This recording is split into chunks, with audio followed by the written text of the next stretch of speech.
Welcome, dear friends, to this quiet evening space where stories unfold like petals, opening beneath moonlight, where mysteries whisper rather than shout, and where sleep arrives on the gentlest of currents. Tonight, we journey together into Victorian London, into gaslit streets and shadowed parks, into the world of deduction and wonder. This narrative exists to slow your thoughts, to ease the tensions gathered throughout your day, to guide you toward peaceful rest. There is no urgency here, no need to remember every detail. Simply allow the words to wash over you like rain against window panes, like distant thunder rolling across darkened moors. I'm so curious before we begin. Where are you listening from tonight? Wherever you are, whatever brings you here, know that this space is yours. This story unfolds for you alone. Now, settle in, get comfortable, and breathe with me as we begin. The rain fell upon London with that particular persistence known only to late November evenings, each droplet contributing its voice to the symphony playing across rooftops and cobblestones, sliding down window panes in crystalline rivulets that caught and fractured the amber glow of street lamps. Inside 291B Baker Street, the fireplace crackled with reassuring warmth, flames dancing their eternal dance, casting golden light across the familiar room where pipe smoke mingled with the scent of old leather and aging paper. I sat in my customary chair, watching Sherlock Holmes arrange his chemical apparatus with the meticulous care of a surgeon preparing instruments, his long fingers moving with practiced grace among beakers and burners. The clock upon the mantelpiece marked 9:30, with soft, measured chimes that seemed to acknowledge the rain's rhythm, to join in quiet conversation with the elements beyond our sanctuary. Holmes had been unusually contemplative that evening, speaking little, his sharp features occasionally illuminated by the firelight in a way that made him appear carved from marble, a statue dedicated to thought itself. Mrs. Hudson had brought tea an hour earlier, the delicate china cups still resting on the side table, steam long since dissipated, but the comfort of their presence remained, small anchors in a room that often felt suspended between the ordinary world and the extraordinary realms my companion's mind frequented. The city grows quiet beneath such weather, I ventured, breaking the comfortable silence that had settled over us like a familiar blanket. My voice emerged softer than intended, as though the rain demanded we speak in hushed tones, in reverence to evening's approach. Holmes turned from his apparatus, his grey eyes reflecting firelight, and a slight smile touched his lips, that rare expression suggesting his thoughts had found something pleasant upon which to rest. "Quiet to some, Watson," he replied, his voice carrying that melodious quality it assumed when he spoke of matters philosophical rather than purely practical. Yet for others, the rain provides cover, the darkness offers opportunity. Even now, across this vast city, secrets are being buried, truths obscured, mysteries born in shadow and precipitation. Before I could respond to this characteristically enigmatic observation, the sound of rapid footsteps reached us from the street below, followed by the sharp report of knocking upon our door. Not frantic, but urgent nonetheless, conveying importance without desperation. We heard Mrs. Hudson's footsteps ascending from the lower floor, her slower pace a contrast to whoever stood upon our threshold demanding entrance. Moments later, our landlady appeared in the doorway, her kind face showing concern, tempered by the unflappability of one who had witnessed countless late-night visitors arrive with their burdens of mystery. "A gentleman to see you, Mr. Holmes," she announced, her voice carrying that maternal gentleness she never quite abandoned, even when propriety might suggest formality.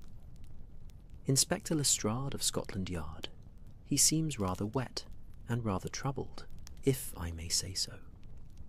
Holmes gestured for her to show the inspector up, and within moments Lestrade entered our sitting room, bringing with him the scent of rain-soaked wool and London streets, his normally neat appearance dishevelled in a way that spoke of hours spent outdoors in inclement weather. Water dripped from his coat onto Mrs. Hudson's clean floor, but the good woman simply shook her head with fond exasperation and departed to fetch towels and fresh tea, understanding that whatever brought the inspector to our door in such weather warranted comfort before interrogation. "Holmes, Dr. Watson," Lestrade began, removing his sodden hat and running a hand through damp hair that stood in unusual directions, making him appear younger, more vulnerable than his professional bearing typically allowed. "Forgive the intrusion at such an hour, but we've encountered something in Hyde Park that defies ordinary explanation, something that requires your particular perspective." Holmes gestured toward the chair nearest the fire, waiting until Lestrade had seated himself and accepted the towel Mrs. Hudson provided before speaking. "You have been standing in freezing rain for some time, Inspector. 3 hours, perhaps 4, given the degree of saturation in your garments and the particular shade of exhaustion around your eyes. The matter must be serious indeed to keep Scotland Yard's finest exposed to such elements for an extended duration." Lestrade managed a weary smile, no longer surprised by Holmes's observations, merely accepting them as one might accept the sunrise, inevitable, occasionally illuminating. 4 hours and 20 minutes, to be precise, he confirmed, accepting the fresh tea Mrs. Hudson poured with a grateful nod. "We've had the area cordoned off since 5 o'clock, though the body was discovered shortly after 3 this afternoon." The word body hung in the air like smoke, shifting the atmosphere of our cosy room, introducing shadows that firelight could not quite dispel.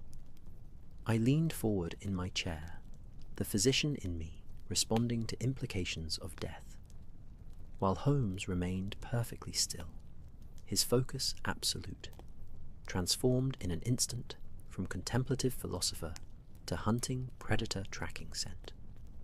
"A body in Hyde Park during November rain," Holmes mused, his fingers steepling beneath his chin in that characteristic gesture, signalling intense concentration.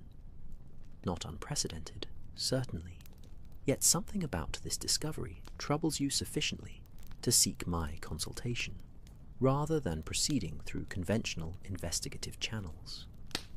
The victim's identity is unknown, perhaps, or the circumstances of death present unusual features. Lestrade set down his teacup with a soft clink against its saucer, the sound somehow overloud in the quiet room, where rain continued its gentle assault upon windows and roof. "The circumstances, Holmes, are impossible. That's the only word I can find that adequately describes what we've found. The body, a gentleman of approximately 40 years, well-dressed, no identification upon his person, was discovered completely frozen, not merely cold from exposure to November weather, but frozen solid, encased in ice, despite being found beneath a tree that provided shelter from rain, in temperatures that have remained above freezing throughout the day." The fire crackled, sending sparks spiraling upward into the chimney, and somewhere in the distance, a church bell tolled 10 o'clock, each chime marking time's passage with solemn authority.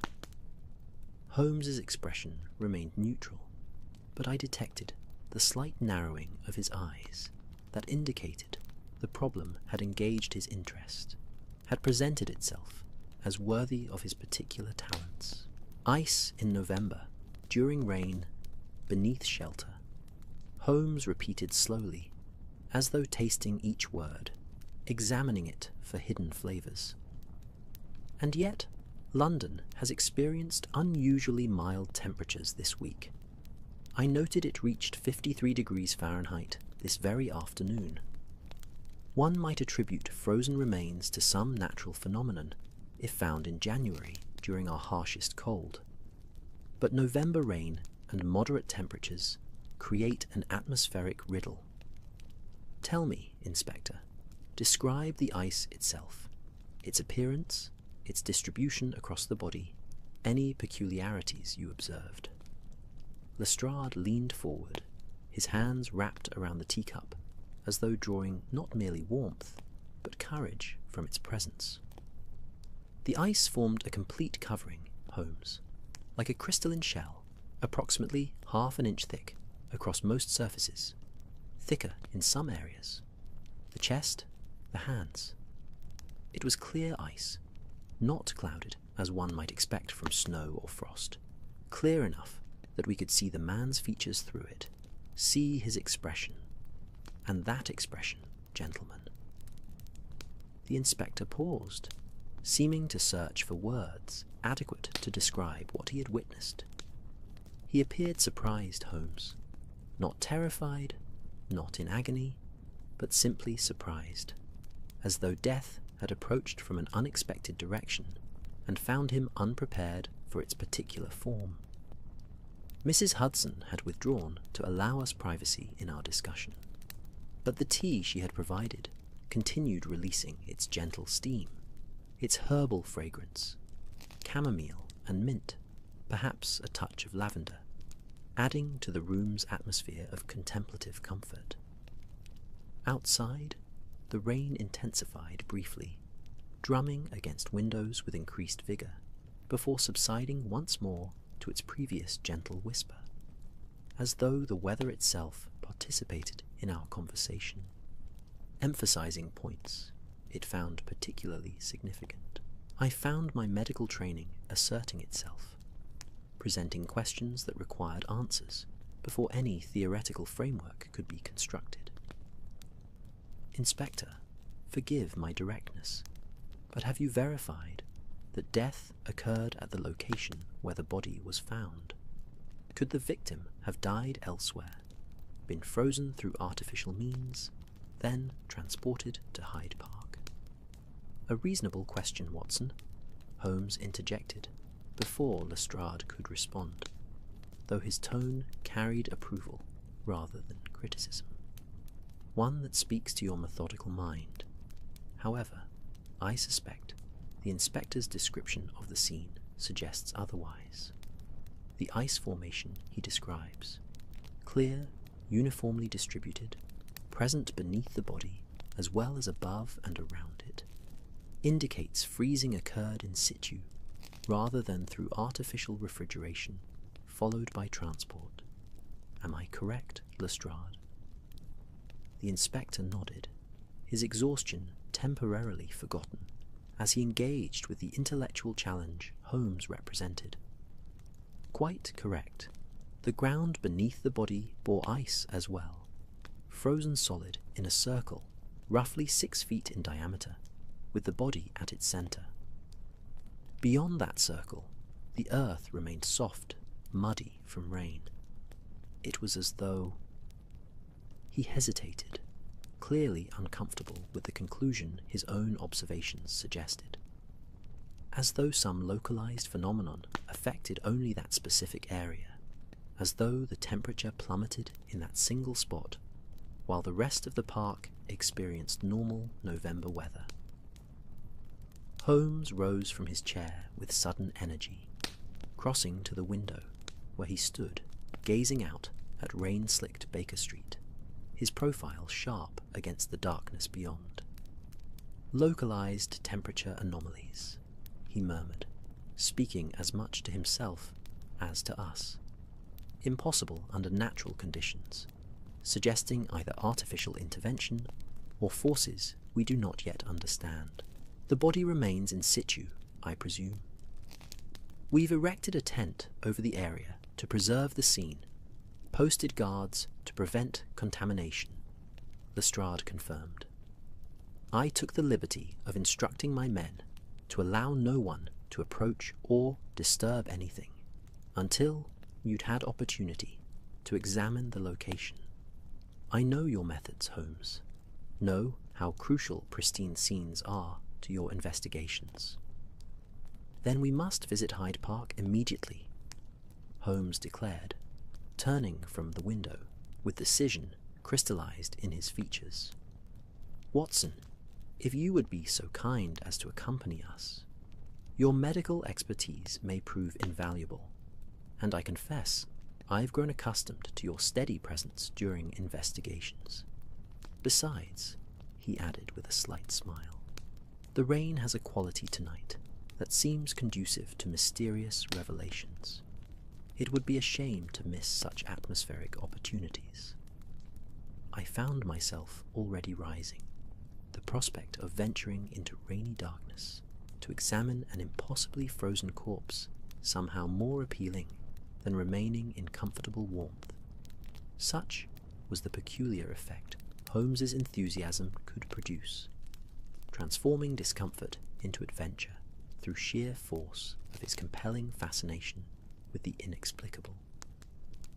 Mrs. Hudson appeared as though summoned by thought alone, helping us into heavy coats, pressing umbrellas into our hands with maternal concern, murmuring warnings about catching our deaths in such weather, while simultaneously acknowledging the futility of attempting to dissuade us from our purpose.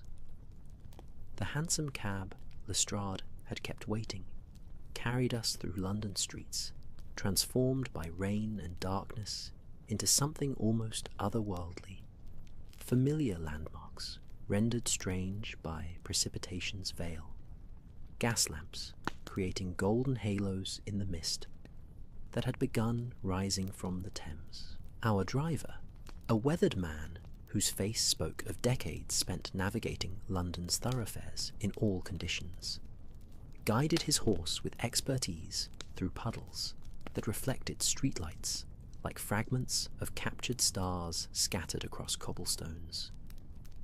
Inside the cab, warmth had already fled, replaced by the penetrating dampness that November rain brings, that quality of cold that settles into bones regardless of layers worn against it. Yet there was something strangely pleasant about our journey.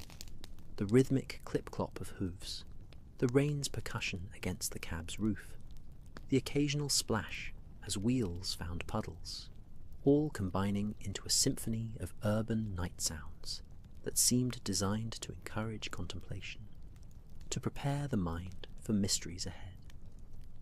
Holmes sat in characteristic stillness, his sharp features occasionally illuminated by passing street lamps, his eyes focused on something beyond the cab's confines, perhaps already walking through Hyde Park in his mind, examining clues not yet witnessed, constructing theories from fragments of information Lestrade had provided. Across from him, the inspector had surrendered to exhaustion, his eyes closed, though I doubted he slept, merely resting while opportunity allowed. And I occupied that strange space between anticipation and professional concern, wondering what medical insight I might offer regarding a corpse frozen solid in temperatures that should have permitted no such transformation. The cab turned onto Park Lane, and through rain-streaked windows I glimpsed the dark expanse of Hyde Park beyond iron railings, trees reduced to silhouettes against slightly lighter sky, their branches swaying in wind that had picked up as we travelled westward through the city. Street lamps marked the park's perimeter at regular intervals, creating pools of amber light that emphasized rather than dispelled the darkness between them. And somewhere ahead, our destination awaited. A tent sheltering impossible death. Guards standing watch over crystalline mystery. We alighted near the Albert Gate, rain immediately finding every gap in our clothing, despite umbrellas and upturned collars. The cold sharper here in open space, where wind moved freely, unimpeded by buildings that channeled and directed its force elsewhere. Lestrade led us along a gravel path that crunched beneath our feet, the sound oddly loud despite rain attempting to muffle it, past flower beds surrendered to autumn's inevitable decline, past benches where lovers had sat in warmer months, but which now stood empty, gleaming wetly beneath lamplight. A constable stood at attention beside the path, his posture military straight despite hours of exposure to inclement weather, his young face stoic beneath his helmet. He nodded recognition to Lestrade, then his eyes widened slightly upon recognizing Sherlock Holmes. Even London's police force, it seemed, was not immune to the near-mythical reputation my friend had acquired among those who trafficked in crime and mystery. The inspector exchanged brief words with the constable, while Holmes and I waited, our breath visible in the cold air. Misty exhalations that dissipated quickly, joining the general atmosphere of vapour and precipitation that transformed the park into something approaching dreamscape. "This way, gentlemen," Lestrade said, gesturing toward a path that diverged from the main thoroughfare, leading deeper into the park's interior, where trees grew more densely, where shadows gathered with greater determination. We erected the tent approximately 300 yards in, beneath an old oak that marks a small clearing. The location is somewhat isolated, visible from the main path, but not frequently travelled, especially in weather such as this. As we walked, our footsteps falling into unconscious synchronization, I became aware of the park's nighttime character, so different from its daytime personality, when children played and nurses pushed prams, and gentlemen strolled with newspapers tucked beneath their arms. Night transformed Hyde Park into something primal, something that remembered when London was nothing but marshland and forest, when darkness held dominion and humanity existed as merely one species among many competing for survival. The trees seemed larger in darkness, their branches reaching like skeletal fingers toward clouds that obscured stars, and rain filtering through their remaining leaves created secondary percussion, a rustling whisper that might have been words in some ancient language we had forgotten how to comprehend. The tent appeared ahead, a pale shape emerging from darkness like a ghost gaining solidity, illuminated by police lanterns hung from surrounding trees, casting pools of yellow light that turned rain silver as it fell through their glow. 2 additional constables stood guard, their postures suggesting boredom warring with unease, the natural discomfort that comes from proximity to death, particularly death that defies rational explanation. They straightened at our approach, touching helmets in salute to Lestrade, curious eyes flickering toward Holmes and myself, no doubt wondering what made us worthy of admission to their carefully preserved scene. Lestrade paused before the tent's entrance, his hand upon the canvas flap, and turned to face us with an expression that mixed professional duty with something approaching apology. "I should warn you, Holmes, Dr. Watson.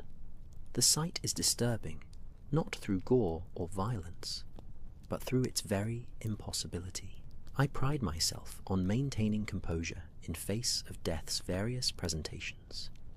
Yet, this particular tableau has affected me in ways I find difficult to articulate. Perhaps it is the expression on his face, that frozen surprise, or perhaps the unnatural quality of the ice itself. But I confess I will be glad when this matter is resolved, and I can consign its memory to the category of closed cases rather than active concerns. Your warning is noted and appreciated, Inspector. Holmes replied gently, his typical impatience with sentiment temporarily suspended, recognizing genuine distress beneath Lestrade's professional manner. Watson and I have witnessed our share of disturbing scenes, each troubling in its unique fashion. I suspect we shall manage, particularly with the understanding that observation now may prevent similar occurrences in future. With that, Lestrade lifted the canvas flap, and we entered the tent, stepping from night's damp darkness into a space illuminated by multiple lanterns arranged around the perimeter, their combined light creating an almost theatrical effect, a stage upon which death had chosen to perform its most inexplicable act. The body lay in the clearing's centre, precisely as Lestrade had described, yet somehow more arresting in direct observation than words could adequately convey. A gentleman of middle years, well dressed in evening clothes, now obscured by ice's crystalline shell, lay upon his back as though he had simply decided to rest there, to gaze upward at tree branches and sky. The ice encasing him caught lantern light and fractured it into rainbow spectrum, creating an effect simultaneously beautiful and horrifying, transforming human remains into something approaching art, like a sculpture created by nature's most eccentric artist. I knelt beside the body, my medical training asserting itself despite the scene's overwhelming strangeness, and examined what details I could discern through the ice's clear surface. Lestrade had been accurate in his description of the victim's expression. Surprise indeed, eyes wide but not bulging, mouth slightly open, as though he had been speaking when death claimed him, frozen mid-word in whatever statement or exclamation the moment warranted. His skin beneath the ice appeared pale, but not discoloured, in the manner typical of prolonged exposure to extreme cold, suggesting death had occurred recently, perhaps hours rather than days ago. Holmes had not approached the body immediately, but instead walked the clearing's perimeter, his keen eyes scanning the ground, the surrounding trees, the tent's interior ceiling where rain drummed with hypnotic consistency. His movements were deliberate, methodical, each step placed with consideration, each glance absorbing information, cataloguing details that would later assemble into conclusions I would find myself marvelling at for their logical inevitability once revealed. The ground shows minimal disturbance beyond the frozen circle you mentioned, Inspector, Holmes observed, crouching to examine mud at the clearing's edge. No signs of struggle, no footprints other than those created by your constables during their initial response and subsequent protection of the scene. The victim either came here of his own volition or was transported while unconscious, though I lean toward the former, given the absence of drag marks or indication of multiple persons present. He rose and approached the body from the east, tilting his head as he studied the ice from various angles, the lantern light creating fascinating patterns across his thoughtful features. The ice itself presents the central mystery, of course. Watson, your medical opinion on the sequence of freezing. Did death occur before or after the ice formation, do you think? I considered the question carefully, drawing upon knowledge of freezing's physiological effects, while acknowledging this situation fell well outside typical experience. If he had frozen gradually, one would expect different positioning. The body would curl in on itself in attempt to preserve core warmth, the fetal position being instinctive response to extreme cold. His extended posture suggests either death preceded freezing, rigor mortis fixing his position before ice formed, or the freezing occurred so rapidly that no defensive response was possible. Given the expression of surprise rather than agony, I lean toward the latter, instantaneous or near instantaneous freezing that killed him before his nervous system could register pain. Instantaneous freezing, Holmes repeated thoughtfully, circling the body slowly, observing it from every angle. Outside laboratory conditions utilizing liquid nitrogen, or similar extreme refrigerants, such rapid freezing remains purely theoretical. Yet here, we find it occurring naturally, or appearing to occur naturally, beneath an oak tree in Hyde Park during moderate November weather. The ice's clarity suggests pure water as source rather than simple frost accumulation. Where might such water have originated, I wonder?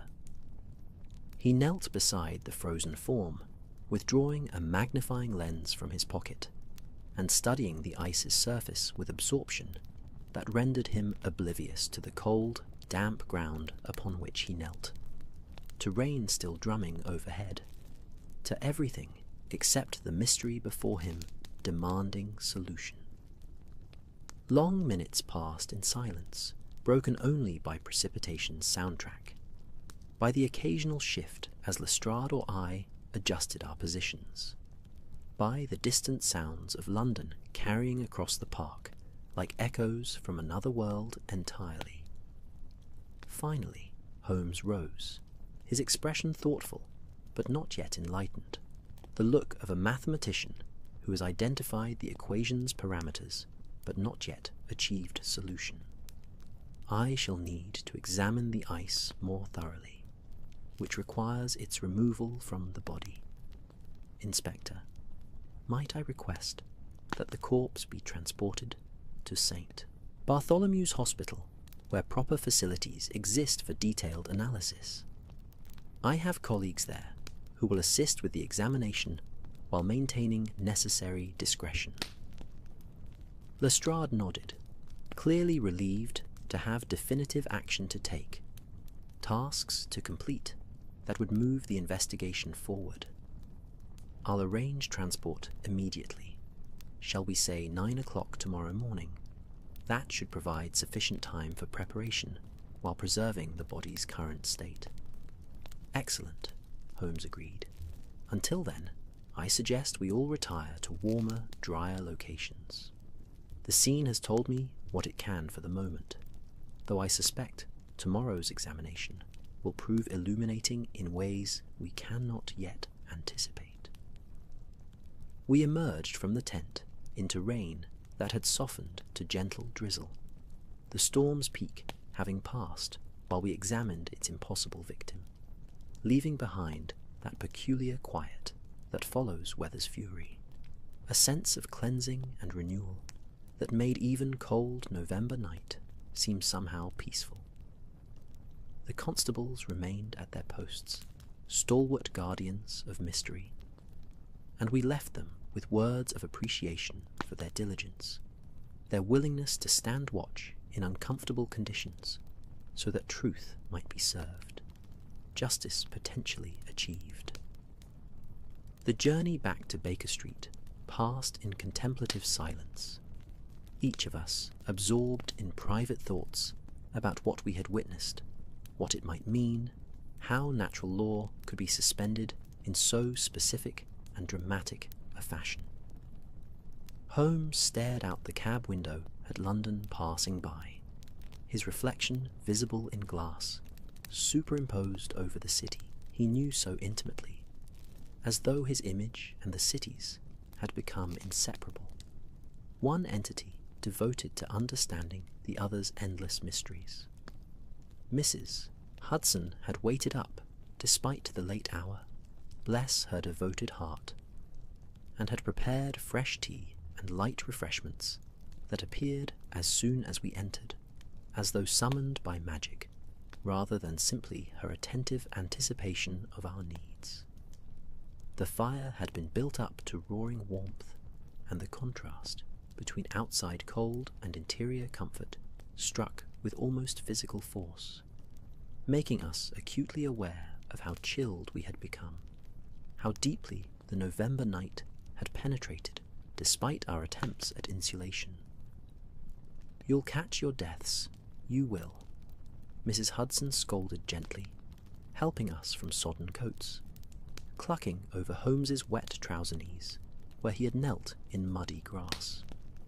"Out in such weather, at such hours, gentlemen of your standing should know better. Still," she added with resigned affection, "I suppose mysterious frozen bodies don't wait for convenient hours and pleasant weather." "Indeed they do not, Mrs. Hudson," Holmes replied with rare warmth, accepting the tea she pressed into his hands with gratitude evident in his softened expression. "Your tea, however, never fails to restore body and spirit, regardless of the circumstances that necessitate its consumption. You are a treasure beyond price." The good woman coloured slightly at the compliment, patted Holmes's shoulder in the manner of one who had known him long enough to transcend mere landlady-tenant formality, and withdrew to her own quarters with admonishment that we should retire to proper beds, rather than spending the night in discussion, as she knew was our tendency when cases intrigued us sufficiently. Her instincts proved accurate, of course, though we initially sat in companionable silence, sipping tea and allowing warmth to seep back into cold, stiffened muscles. Eventually, conversation resumed, Holmes sharing observations I had not heard him make at the scene, details registered but not yet verbalized, small pieces of the larger puzzle that would require assembly before the complete picture could emerge. The ground's frozen circle extended exactly 6 feet from the body's center point, he began, his voice assuming that lecturing quality it took when he worked through problems aloud, using speech as tool for organizing thoughts into linear progression. Precise geometry in natural phenomena typically indicates artificial creation, or at least artificial influence. Additionally, the oak tree beneath which our victim lay showed frost accumulation on its trunk facing the body, while the opposite side remained frost-free, suggesting directional rather than ambient cold generation. I poured more tea for both of us, the familiar ritual comforting in its mundane domesticity, providing counterpoint to the extraordinary circumstances we contemplated. Directional cold generation, I repeated, attempting to frame the concept in terms that made scientific sense, as though the freezing emanated from the body outward, rather than descending upon it from some external source. "Precisely, Watson," Holmes confirmed with satisfaction, as though my understanding of his theoretical framework pleased him beyond reason, which suggests that whatever caused the freezing originated with the victim himself, or perhaps more accurately, originated with something the victim possessed, something that generated extreme cold in localized fashion. Tomorrow's examination must focus on identifying any device or substance on his person capable of producing such an effect.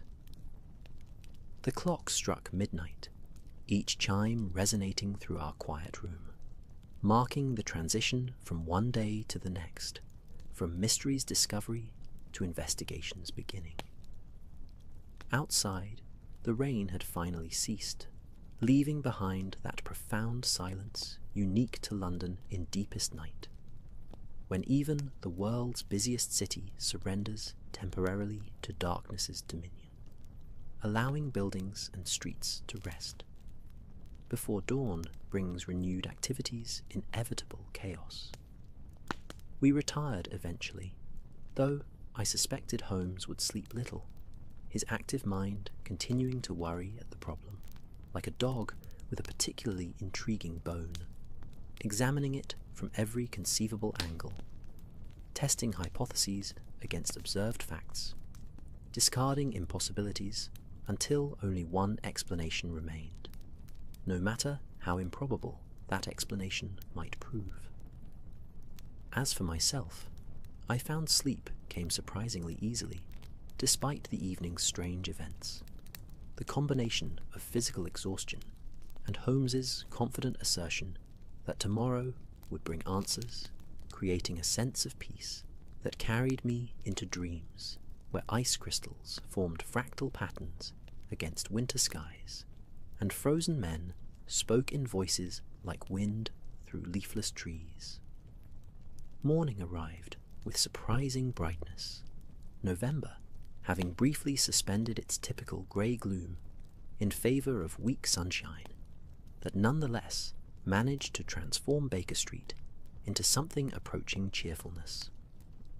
I woke to smell of breakfast cooking, to sound of Holmes moving about in the sitting room with that peculiar energy casework always generated within him, to the comforting sense that whatever mysteries the previous night had presented, today would bring us closer to their resolution. Holmes stood at the window when I entered, already dressed in his morning suit, his appearance suggesting he had been awake for hours, perhaps never having properly slept at all.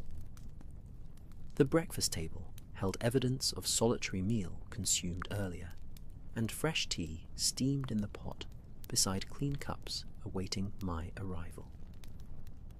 "Watson," he greeted, without turning from whatever held his attention beyond the glass.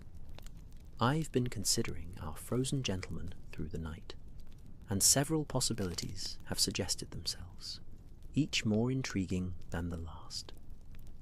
We should depart for Bart's shortly. I've sent word to Stamford that we'll require use of the laboratory facilities this morning, and he's agreed to ensure privacy for our examination." I helped myself to breakfast, noting that Holmes's plate had been barely touched, evidence of his tendency to forget physical needs when intellectual engagement consumed him fully. "Have you developed a working theory?" I asked, between bites of toast and marmalade, watching London's morning activities commence beyond our windows. Delivery wagons rattling past, early pedestrians hurrying toward whatever obligations Monday morning presented. "Several theories, actually," Holmes replied, finally turning from the window to grace me with his full attention. "Some more exotic than others, but all requiring verification through direct examination before I can commit to any single explanation. The victim's identity represents one key. Discovering who he was may reveal why he found himself in Hyde Park at such hour, what brought him to that specific location. Lestrade will be pursuing that avenue through conventional channels, missing person reports and the like, while we focus on the physical evidence the body itself presents. We departed Baker Street shortly before 8:30, the city now fully awake and engaged in Monday's commercial pursuits. The previous night's mysterious death, unknown to the thousands who passed mere hundreds of yards from where it had occurred, their lives continuing in blissful ignorance of impossible freezing and crystalline encasement. The contrast between mundane routine and extraordinary mystery struck me with particular force during our journey. How thin the membrane separating the ordinary from the inexplicable. How easily one might slip from one realm into the other without warning, without preparation for the crossing.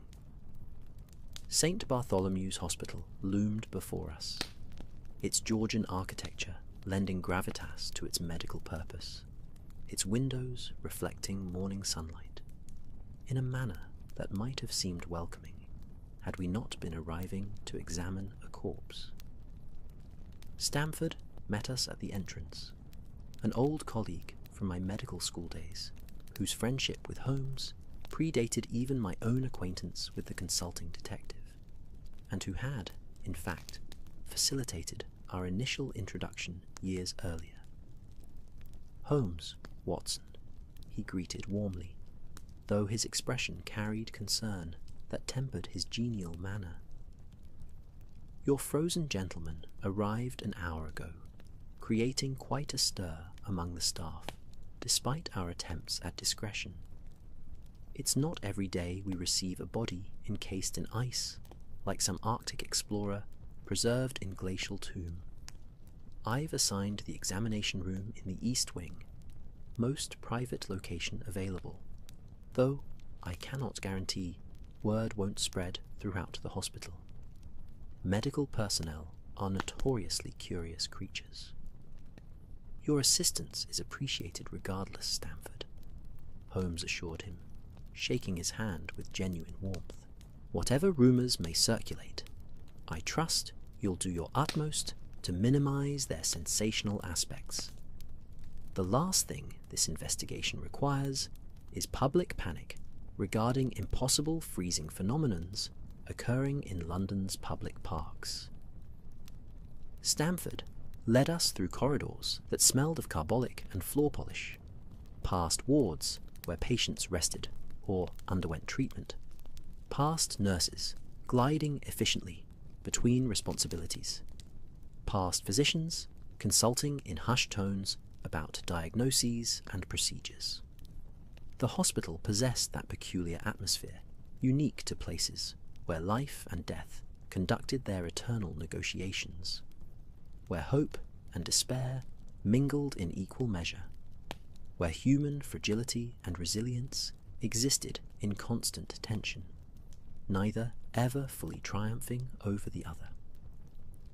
The examination room waited in the building's eastern section, a tile-walled space equipped with examination table, scales, instrument cabinets, and all the apparatus necessary for thorough post-mortem analysis.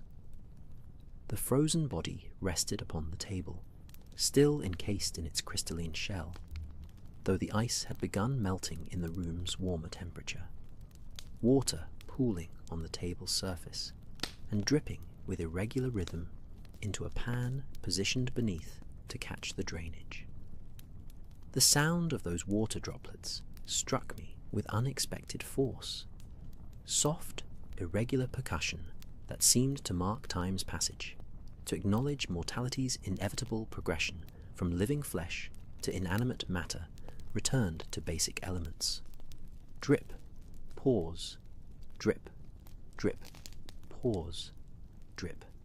An unconscious rhythm that might have been rainfall heard from within a comfortable room, might have been peaceful had circumstances been different, had the water originated from sources other than ice that had impossibly formed around and within a human being. Holmes approached the table immediately, his focus absolute, his movements deliberate as he began his examination.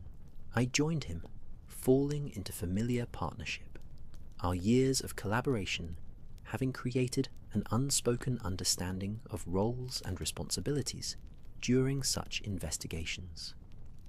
Stamford had provided surgical gowns and gloves, which we donned with practiced efficiency, and together we began the methodical process of examination, documentation, and analysis that might yield answers to questions that had troubled us through the night.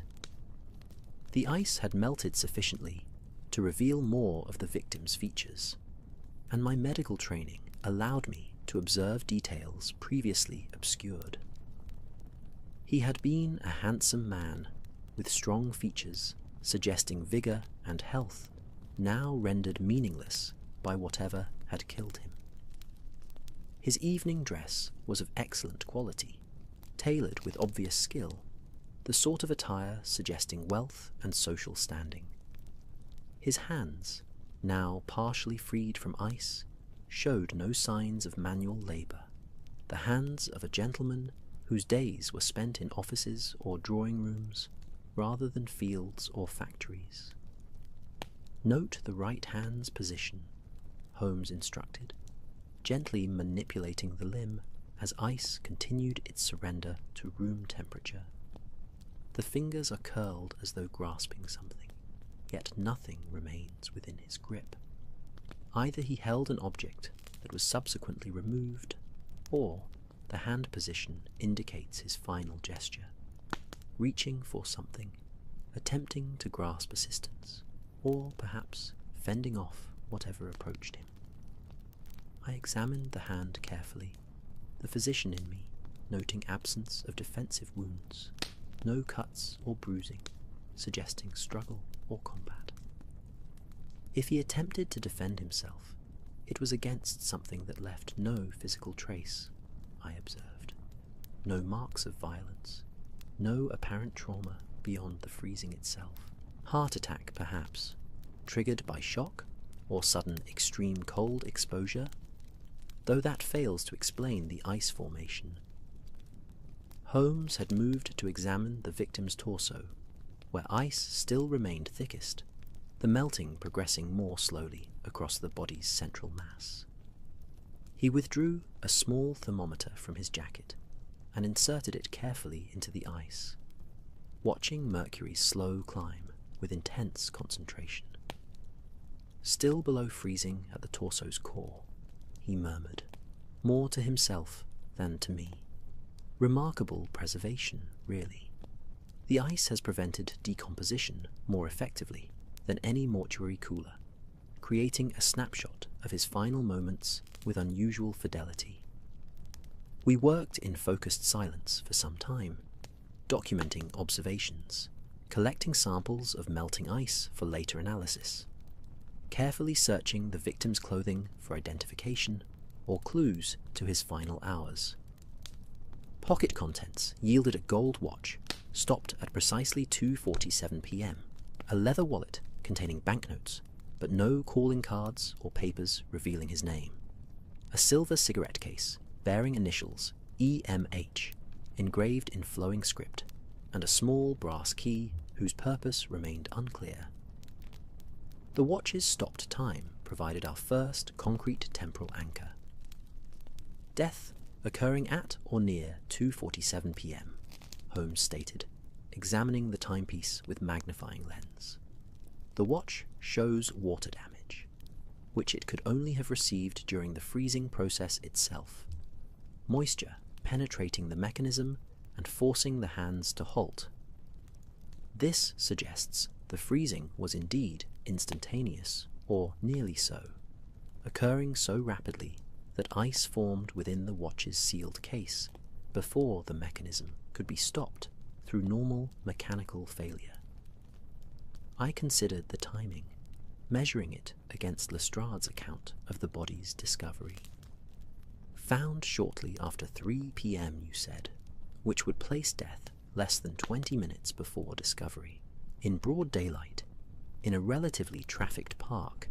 Surely someone must have witnessed either the victim's arrival at that location or the moment of his freezing. Has Lestrade's team canvassed for witnesses yet? They began yesterday evening, though the rain likely drove most park visitors indoors before 2 p.m., Holmes replied, continuing his meticulous examination of the watch. Still, you raise a valid point, Watson. Someone may have seen something unusual, some detail that seemed insignificant at the time, but which, when properly contextualized, reveals this mystery's solution. As morning progressed toward midday, the ice continued its steady transformation back to water, gradually revealing more of the body beneath. The process felt almost reverential, like an unveiling, as though the ice were a shroud being slowly lifted to expose truth beneath layers of crystalline mystery. The dripping sound that had initially struck me as almost musical had become simply background noise, percussion to accompany our careful investigation, marking time's passage as we worked. Stamford checked on us periodically, bringing fresh tea and inquiring about progress, though he remained careful not to interfere with our methodology or disturb our concentration. During one such visit, Holmes asked him to examine the body from a physician's perspective, to provide medical insight regarding possible cause of death, independent from the obvious freezing phenomenon.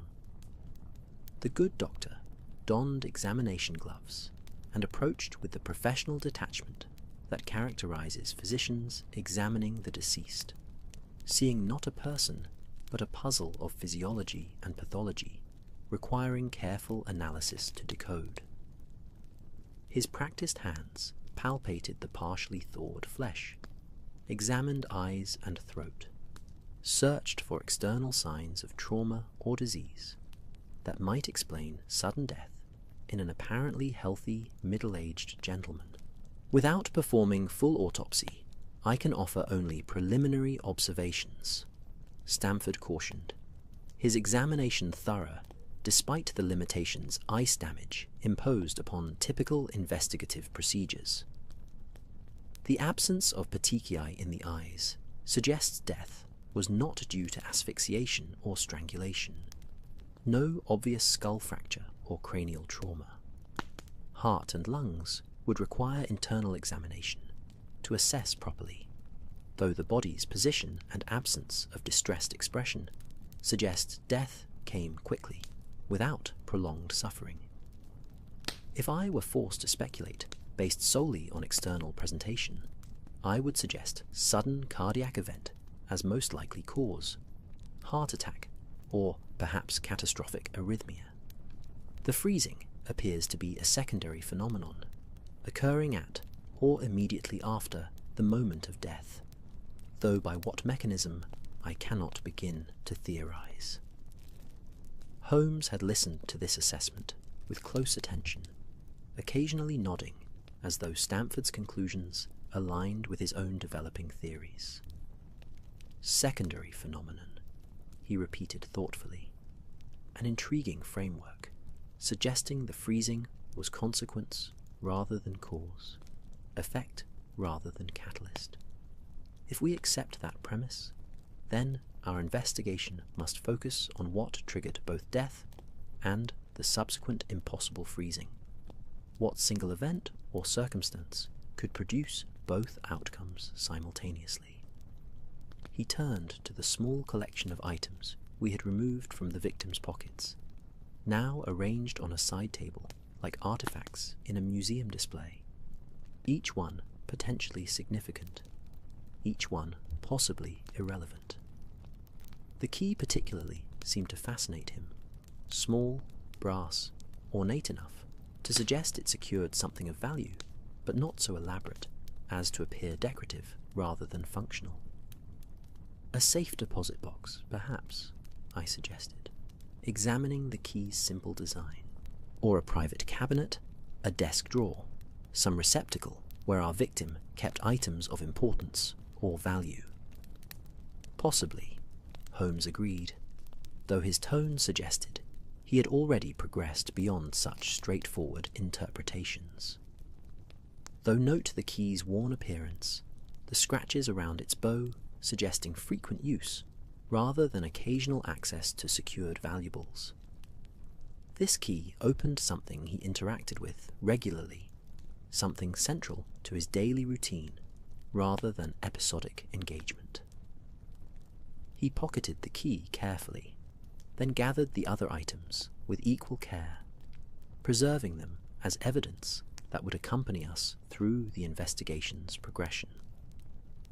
The body had now melted sufficiently that Stamford could proceed with full autopsy if deemed necessary, though Holmes indicated that the external examination had provided sufficient information for his immediate purposes.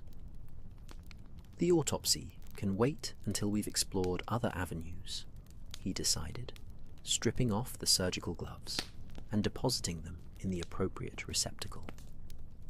I suspect we'll learn more from discovering our victim's identity and retracing his final day than from internal organ examination, though we should certainly pursue that analysis if other leads prove fruitless. We thanked Stamford for his assistance and use of facilities, promising to keep him informed of developments in the case, then departed St. Bartholomew's into afternoon sunshine that had grown surprisingly warm for November, as though nature herself attempted to deny that impossible freezing could occur beneath her watch, in her domain, according to rules she had supposedly established and maintained since time immemorial. A telegram awaited us upon our return to Baker Street, delivered during our absence and left by Mrs. Hudson on the sitting-room side table, where correspondence always accumulated between our sporadic attentions. Holmes read it quickly, his expression brightening with interest at whatever information Lestrade had conveyed. "Progress on the identification front," he announced, passing me the telegram so I might read it myself. "A gentleman named Edmund Hartley reported missing by his household staff yesterday evening when he failed to return from an afternoon walk. Age 42, resident of Belgrave Square, described as a gentleman of independent means, whose daily constitutional through Hyde Park represented his primary regular activity. The description matches our frozen friend, and the staff has agreed to attempt identification this afternoon. Lestrade requests our presence at Belgrave Square at 3 o'clock. I consulted my watch. Nearly 2 o'clock already, providing just sufficient time for quick lunch before embarking on what would hopefully prove the investigation's next significant development. Mrs. Hudson, operating with her typical efficiency and seemingly supernatural awareness of our needs, had prepared cold meats and bread, a simple meal requiring no ceremony or extended dining, fuel for continued investigation rather than social ritual. Edmund Hartley, I mused, around bites of excellent roast beef. The initials match the cigarette case, G.H., allowing for whatever the M represents. Middle name, perhaps, or his mother's maiden name incorporated, as is sometimes custom among families of certain social standing. Holmes had withdrawn to his chair, plate balanced on one knee, while he consulted various reference volumes he had pulled from our bookshelves, clearly searching for information about our now tentatively identified victim. "Hartley," he muttered, flipping pages with focused intensity. "Edmund Hartley of Belgrave Square. The name carries no immediate recognition, suggesting he kept himself relatively private, despite residing in one of London's more prestigious addresses. No mention in society pages, no association with clubs or organizations that typically attract newspaper attention. A quiet gentleman living a quiet life, which makes his dramatic death all the more incongruous." The clock's chimes marked 2:30, signalling time to depart for our appointment with Lestrade and the household staff who might confirm our victim's identity. The afternoon had taken on that golden quality particular to autumn days, when sun breaks through typical overcast, illuminating everything with warm light that seems borrowed from summer, temporary gift before winter's inevitable arrival. Belgrave Square represented London wealth at its most refined, elegant townhouses, arranged around a private garden, their white stucco facades gleaming in afternoon light, their windows reflecting sky and neighbours in geometric patterns. Hartley's residence occupied the square's western side, a 4-story structure distinguished from its neighbours only by particularly well-maintained window boxes and a black door polished to mirror brightness. Lestrade waited on the front steps, his appearance considerably improved from the previous night's rain-sodden state, though his expression carried that particular gravity appropriate to death notifications and identification confirmations. He greeted us with brief nods, then guided us toward the entrance, where a butler stood in the doorway, his aged face composed in professional neutrality, though his eyes betrayed the distress of one who had served a household now facing tragedy. "Mr. Holmes, Dr. Watson," Lestrade introduced us. "This is Patterson, Mr. Hartley's butler. Patterson, these gentlemen are consulting on the case and will be present during the identification process." Patterson bowed slightly, old-fashioned courtesy ingrained through decades of service. "Gentlemen, please, come inside. The staff is assembled in the morning room, as the inspector requested. This is most distressing, most irregular. Mr. Hartley was a creature of absolute habit. His failure to return yesterday evening caused immediate concern among the household. The interior reflected understated wealth, decoration elegant without ostentation, suggesting a resident with refined tastes and sufficient resources to indulge them without vulgar display. We passed through an entrance hall where afternoon light filtered through a skylight, illuminating marble floors and tasteful paintings on walls papered in subtle patterns that would have cost more than most families earned in a year. The morning room overlooked the square's private garden, its windows providing views of autumn foliage and walking paths, of the very world through which Hartley had presumably passed on his final day, alive and healthy, unaware that his afternoon constitutional would terminate in ice-encased death beneath a Hyde Park oak. 6 servants waited there. The housekeeper, a woman of perhaps 50, with kind eyes and capable hands. 2 maids in crisp uniforms. A cook whose flour-dusted apron suggested we had interrupted afternoon baking. A young footman whose nervous posture indicated this was his first experience with police investigation. And Patterson himself, serving as spokesman for the assembled household. "Thank you all for gathering," Lestrade began, his tone striking appropriate balance between authoritative and compassionate. "As I indicated earlier, we've discovered a body in Hyde Park that may be Mr. Hartley. I'll need one of you to accompany us to confirm identification, after which we'll have questions about his routine, his activities yesterday, any unusual circumstances that might assist our investigation." The housekeeper, Mrs. Collins, according to Patterson's introduction, stepped forward with quiet dignity. "I'll come, Inspector. I've been with Mr. Hartley for 15 years, since shortly after his wife's passing. I know his features as well as any person living, and can provide certain identification should it prove necessary."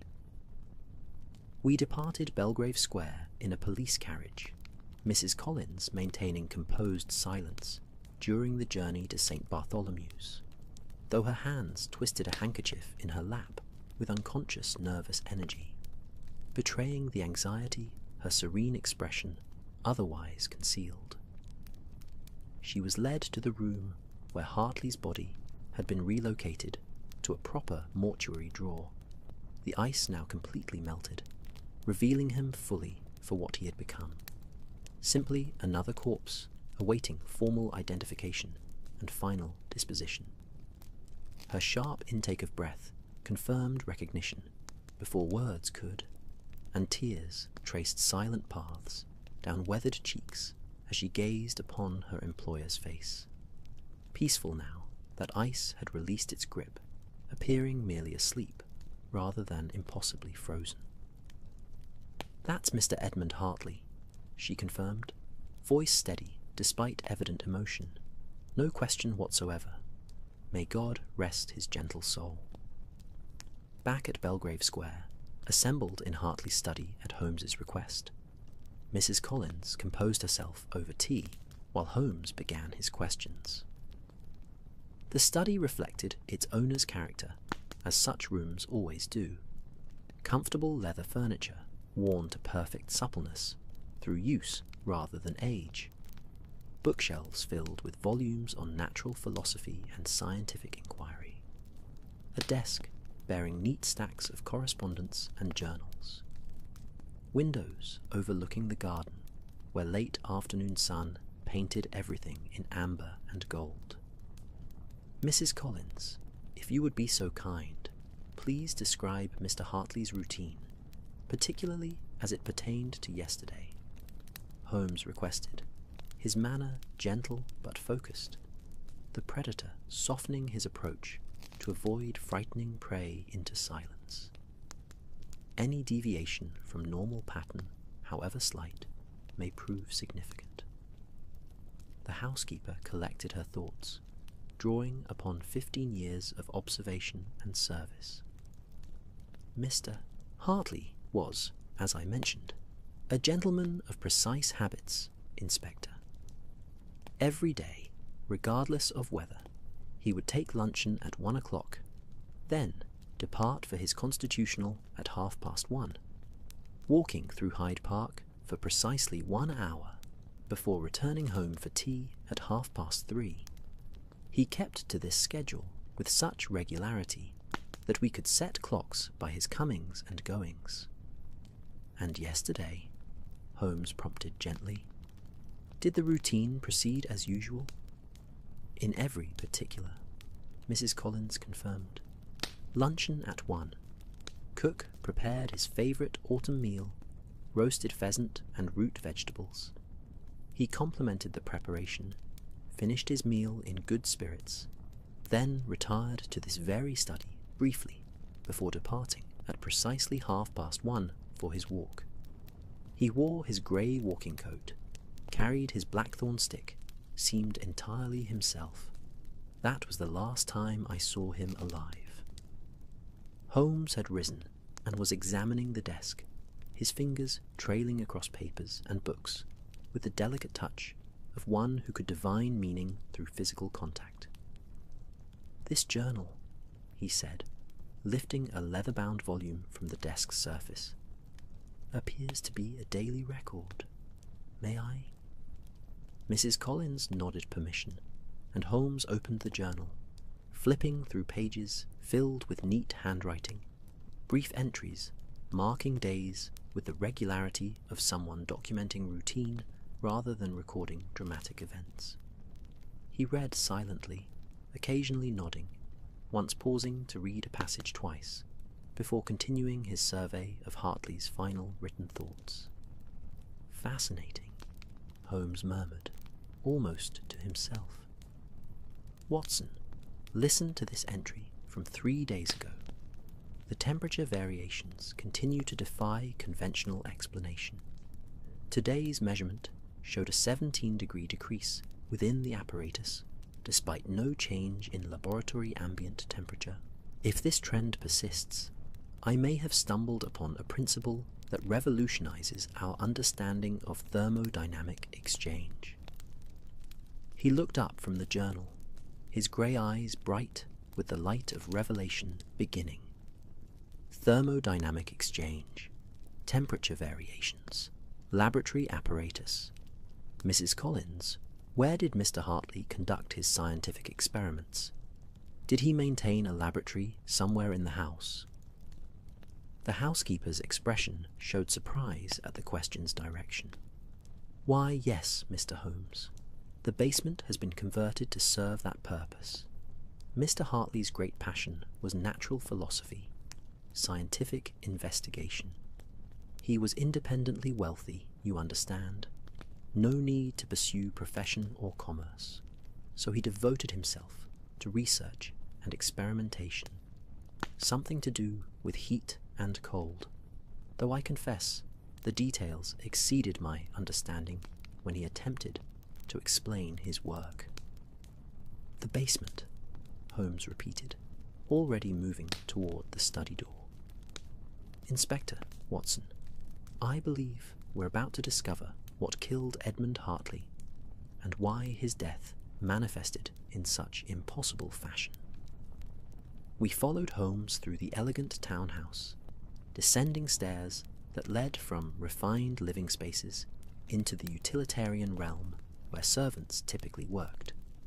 Then, further still, into the basement that Hartley had claimed for purposes that would, hopefully, soon reveal themselves. The temperature dropped noticeably as we descended, a chill rising from below that seemed to confirm we approached something unusual, something that dealt in temperature extremes and thermodynamic principles.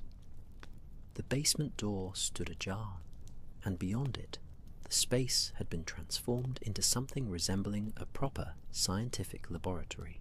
Benches lined the walls, bearing glassware and instruments, whose purposes I could only guess at, while the room's centre held a large apparatus of brass and glass, tubes and chambers connected in complex configuration around what appeared to be a central containment vessel.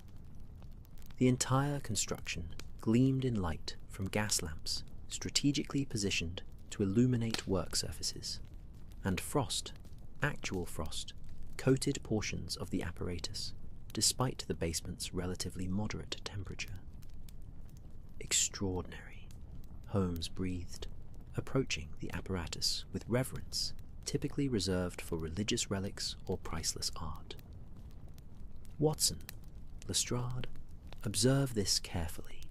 Unless I'm gravely mistaken, we're looking at an experimental device designed to achieve localized extreme cooling through some novel thermodynamic principle.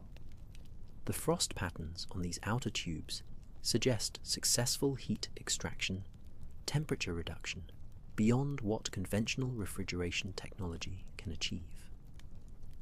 I examined the device with fascination and confusion in equal measure, my limited scientific training insufficient to fully comprehend its mechanism. But how would such a device contribute to Hartley's death in Hyde Park? You're not suggesting he carried this entire apparatus with him on his afternoon walk? Not the apparatus itself, no, Holmes replied, circling the device slowly, observing it from every angle. But perhaps a portable application of the same principle. A smaller device utilizing the same technology. Something he carried for field testing of his revolutionary cooling mechanism? He turned to Mrs. Collins, who had followed us into the laboratory, despite obvious discomfort in these masculine scientific spaces. Did Mr. Hartley carry anything unusual with him yesterday? Any equipment or apparatus beyond his normal walking stick and coat? The housekeeper frowned in concentration, clearly trying to recall details that had seemed insignificant at the time. Now that you mention it, yes, he carried a metal case, approximately the size of a small book, which he placed in his coat pocket. I remember because it seemed heavy, pulled his coat slightly askew, and I asked if it troubled him. He laughed and said it was his portable winter, his latest invention that would make his name in scientific circles if field testing proved successful. Portable winter, Holmes repeated, satisfaction evident in his voice. The man had no idea how literally his poetic phrasing would manifest. Inspector, the mystery resolves itself if my reasoning proves sound. Hartley invented some device capable of generating extreme localized cold, a portable application of the larger apparatus we see here. During his walk through Hyde Park, something went catastrophically wrong with the portable device. Perhaps a seal failed. Perhaps the containment mechanism proved inadequate for field conditions. The device released its accumulated cold energy in explosive fashion, flash freezing Hartley and the immediate vicinity in the process. Lestrade had been examining the laboratory equipment with the suspicious eye of one who trusted technology less than good old-fashioned police work. But even he could not deny the logical elegance of Holmes's theory. But where is this portable device now? We found nothing matching that description on Hartley's body or near the scene. An excellent question, Holmes conceded, and one that requires immediate investigation. Either the device was destroyed completely in the freezing event it precipitated, or it was removed from the scene by someone who discovered Hartley's body before your constables arrived. We must return to Hyde Park, examine the ground more thoroughly in daylight than was possible during last night's rain-obscured investigation. Before we could depart, Holmes insisted on making detailed sketches of the laboratory apparatus and taking several pages of notes from Hartley's journals, documenting the scientific principles the unfortunate gentleman had been exploring. The work proceeded with meticulous care, Holmes's usual impatience suspended in favour of thorough documentation, understanding that Hartley's death had occurred at the frontier of scientific knowledge, in realm where theory and practical application intersected with fatal consequences. The afternoon had faded toward evening by the time we returned to Hyde Park. The location of Hartley's death, now marked only by trampled grass and the absence of the tent that had sheltered his frozen form. Holmes insisted on examining the ground inch by inch, methodically working in expanding circles from the spot where the body had lain, his keen eyes scanning for anything that might have been overlooked during initial investigation. I assisted in the search, though with considerably less confidence in my ability to spot significant details amid autumn leaves and damp earth. Lestrade had brought 2 constables to aid in the examination, and together we combed the area as shadows lengthened, and the first hints of evening's approach touched the sky with rose and amber.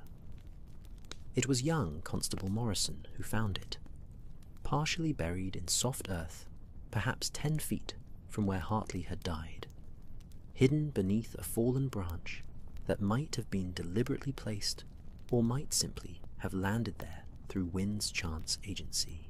He called out with barely contained excitement, and we gathered around as he carefully extracted a metal case from its hiding place, a brass and steel construction approximately the size of a thick book, intricate engravings covering its surface, dented and scorched as though subjected to extreme forces. Holmes took the case with hands that trembled slightly, the only sign of excitement he permitted himself to display. "Careful," he cautioned as we crowded closer to observe. "If any cooling agent remains within, disturbing it incautiously could prove dangerous. Still, the case is surprisingly warm to touch, suggesting whatever it contained has been fully discharged or has dissipated since the event." He examined the case's exterior with magnifying lens, noting various features while providing running commentary for our benefit. Multiple cooling chambers, if these external tubes indicate internal structure accurately. The denting occurred from within, suggesting internal explosion or rapid expansion as pressure built beyond containment capacity. And these scorch marks, not from heat but from extreme cold, metal stressed beyond tolerance by temperature differentials that exceeded design parameters. "Should we open it?" Lestrade asked, though his tone suggested he hoped the answer would be negative, that we might simply seal the device in an evidence locker and forget about its disturbing existence. Eventually, yes, but in controlled conditions, Holmes decided. For now, simple recovery represents significant progress. This device killed Edmund Hartley as surely as any gun or knife, though through scientific innovation rather than traditional weapon. His portable winter proved all too effective, generating cold so extreme and so rapidly that he had no time to react, no opportunity to stop the process he had initiated. We made our way from Hyde Park as dusk settled over London, the city's gas lamps beginning their nightly illumination, transforming streets into rivers of golden light flowing between dark buildings. The case remained carefully wrapped in Lestrade's coat, insulated against whatever residual effects it might still harbour, destined for examination by experts who might understand its construction better than we could.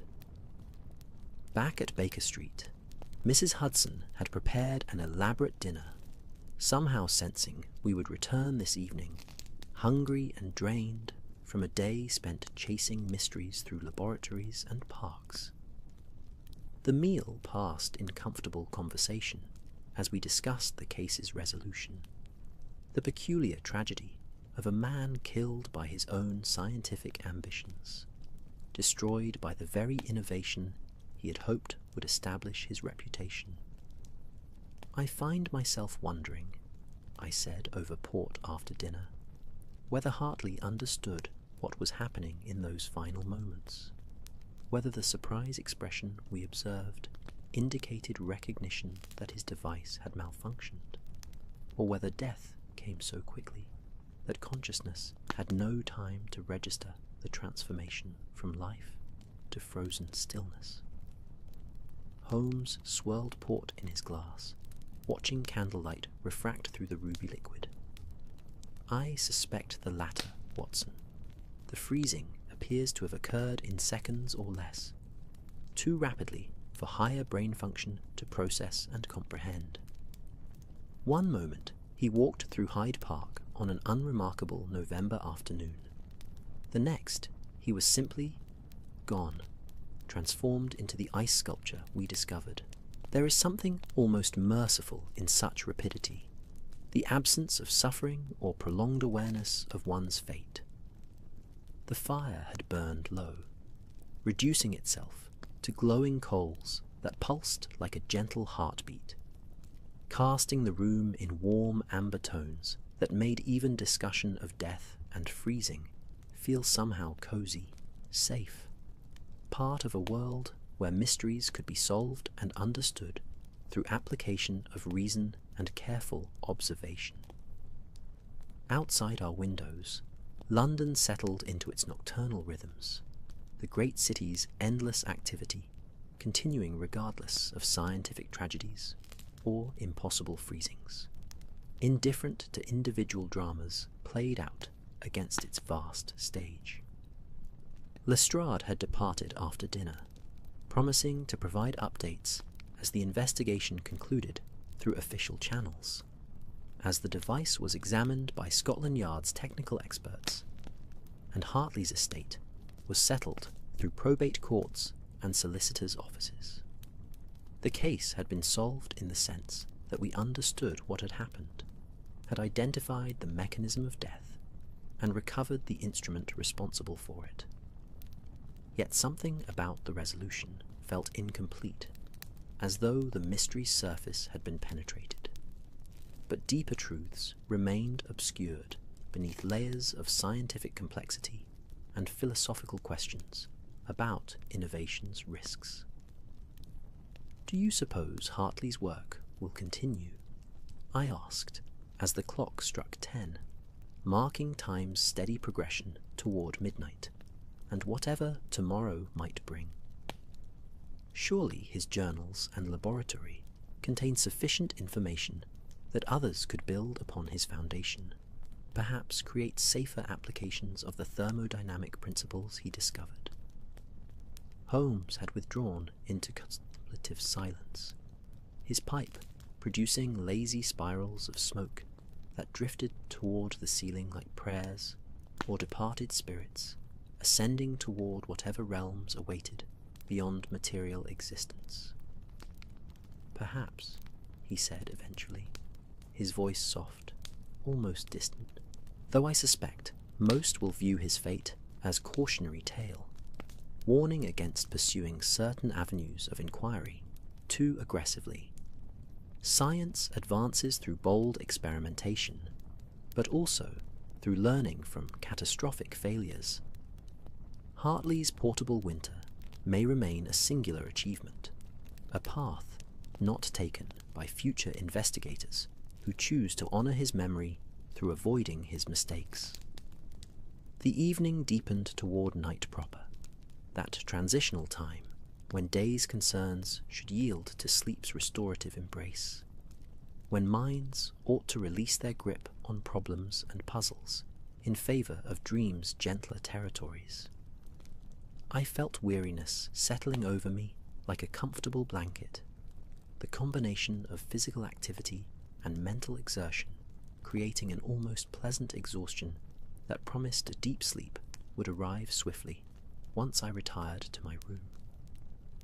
Yet I lingered in the sitting room, reluctant to break the comfortable spell our conversation and the fire's warmth had created, content to remain in this moment where mystery had been solved but not yet filed away, where the extraordinary events we had witnessed still felt immediate and present, rather than becoming merely another case to be recorded and stored in the mental archives, where Holmes kept his vast collection of London's strange happenings. "Thank you, Watson," Holmes said suddenly, surprising me with both the statement and its emotional directness, "for your company during this investigation, for your medical insights, for simply being present as these events unfolded. I know I am not always the easiest companion, that my obsessions with arcane details and refusal to rest until mysteries yield their secrets can prove taxing for those who share my space. Yet your steady presence provides something I have come to value beyond simple professional assistance. You offer perspective, humanity, connection to the ordinary world from which my work sometimes distances me." I found myself unexpectedly moved by this rare display of sentiment, understanding that Holmes's friendship, however oddly expressed at times, represented something genuine and valuable in both our lives. "The gratitude is mutual, my dear Holmes. You have shown me wonders and mysteries I would never have encountered in conventional medical practice, have introduced me to the extraordinary that lurks just beneath London's ordinary surface. If my presence provides you some comfort or utility, then I am pleased to offer both without reservation." The fire had nearly died, the coals glowing with barely visible heat, and the clock's chiming of 11 seemed to acknowledge that evening had reached its natural conclusion, that sleep's kingdom awaited our entrance. I rose from my chair with the stiffness that comes from sitting too long in one position, and Holmes set aside his pipe with a satisfied air of one who had properly concluded his day's activities. Sleep came easily, despite these somewhat morbid thoughts, or perhaps because of them. Having understood the mystery, having solved the impossible freezing's puzzle, my mind felt free to release its grip on the problem, to accept that some questions had been answered while others would remain forever unknowable. Hartley's final thoughts, his final sensations, the precise sequence of events during those brief seconds when his device malfunctioned, these details had been lost to the very phenomenon that claimed his life, frozen into silence as surely as his body had been frozen into crystalline stillness. Morning arrived with gentle insistence, pale sunlight filtering through my curtains, bringing with it the sounds of Baker Street beginning its daily routines, delivery wagons rattling past, Mrs. Hudson moving about downstairs, preparing breakfast, distant voices of vendors and pedestrians, creating that particular symphony unique to London's residential neighbourhoods at dawn's edge. I rose and completed my morning ablutions with the comfortable efficiency of long-established routine, then descended to find Holmes already at the breakfast table, newspaper spread before him, teacup in hand. "Good morning, Watson," he greeted, without looking up from whatever article currently held his attention. "I trust you slept well. No nightmares of frozen gentlemen or catastrophically malfunctioning scientific apparatus." "Surprisingly well, actually," I confirmed, helping myself to breakfast from the covered dishes Mrs. Hudson had prepared. Though I confess, I did spend some time before falling asleep contemplating Hartley's fate, wondering about those final moments we can never truly know. "Ah, the physician's compassion," Holmes observed with gentle teasing. "You seek to understand not merely the mechanism of death, but the experience of dying, to empathize with what Hartley felt or didn't feel as his invention betrayed him. It's one of your more admirable qualities, Watson, this persistent humanity that refuses to view victims as merely puzzles to be solved." The morning passed in pleasant domesticity, no urgent cases demanding our attention, no late-night visitors bringing mysteries that required immediate investigation.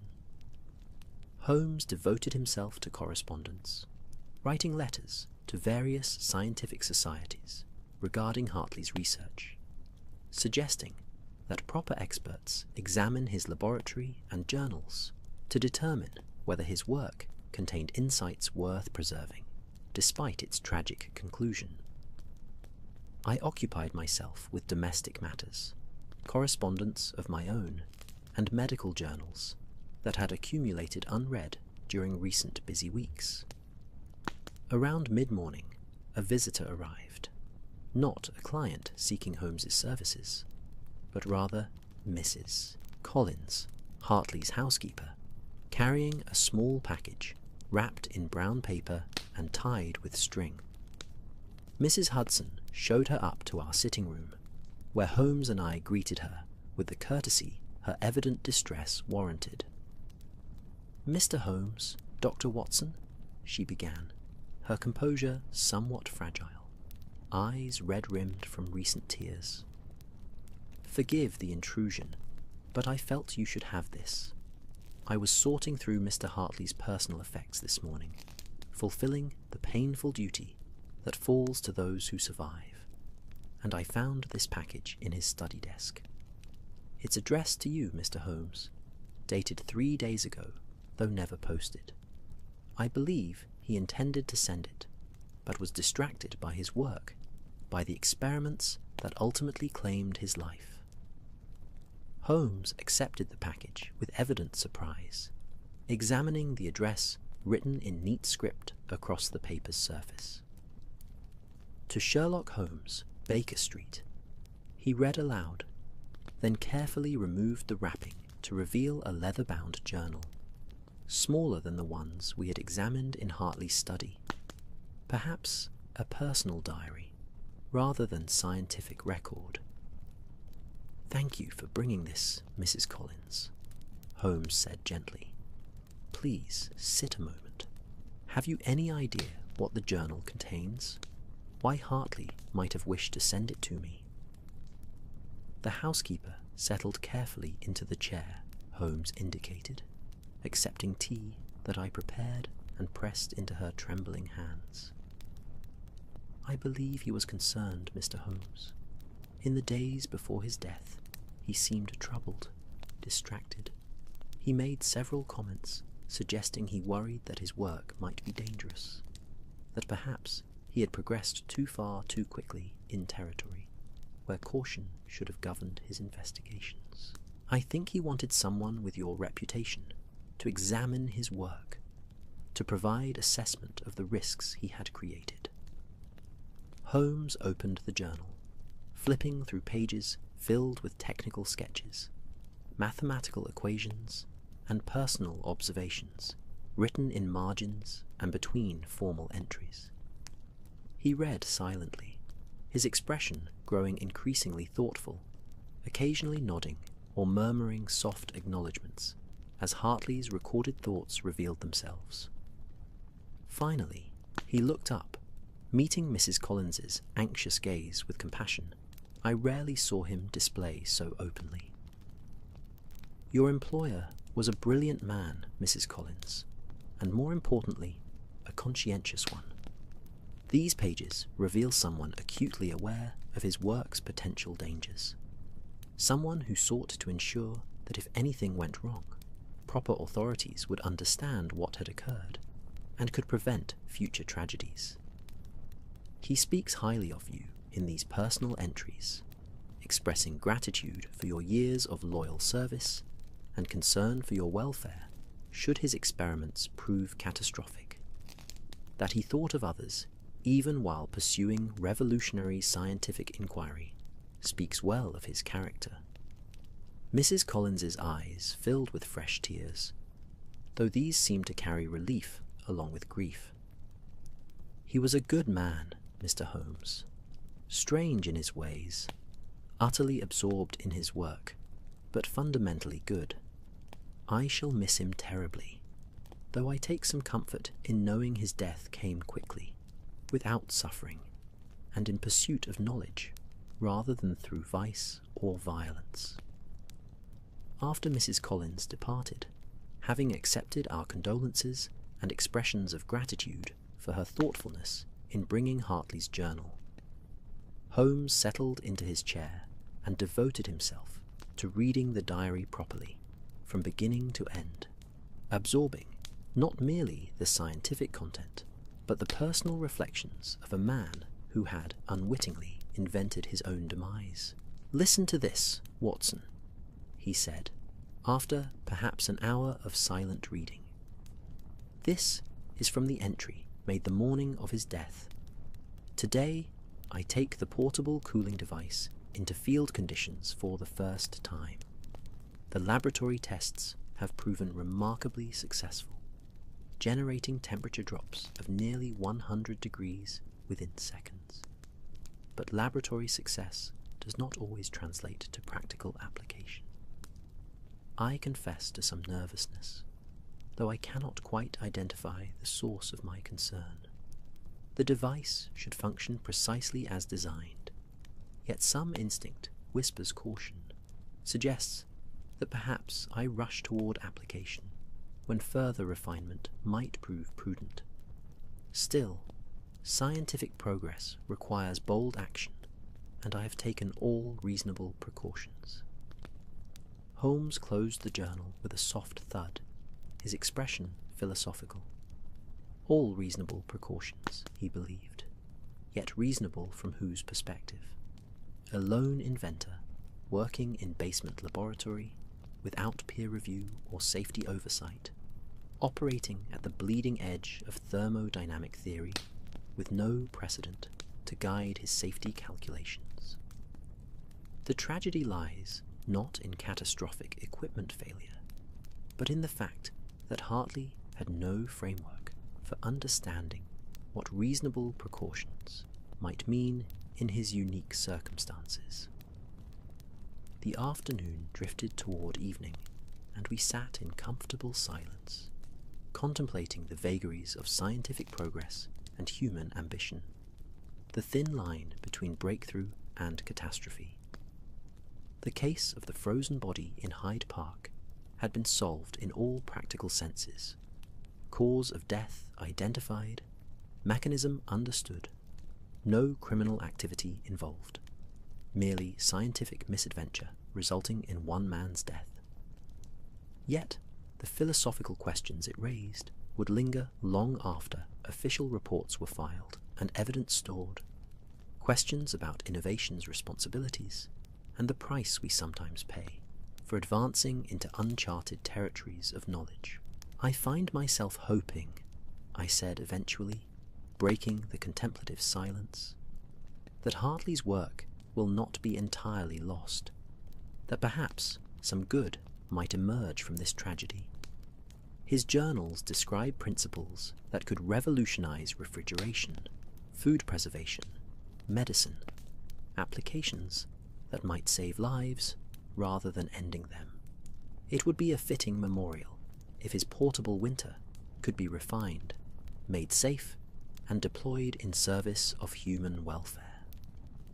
Holmes nodded slowly, his pipe producing thoughtful smoke signals. I intend to ensure precisely that outcome, Watson.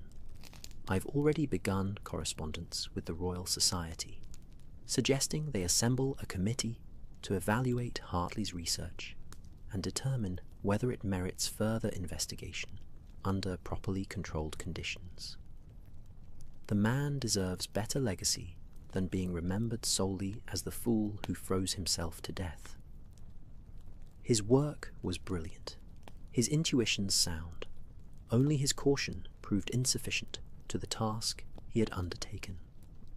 Night had fallen fully now, darkness pressing against our windows, the gas lamps along Baker Street creating pools of golden light that held back shadows without quite dispelling them entirely.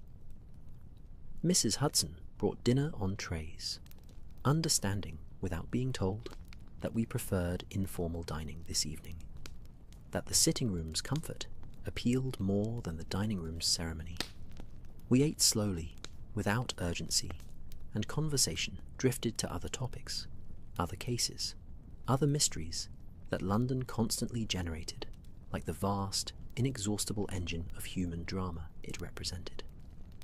Yes, I admitted, I suppose it's morbid, dwelling on such things, when nothing can change what occurred, when Hartley is beyond reach of our speculations or sympathies.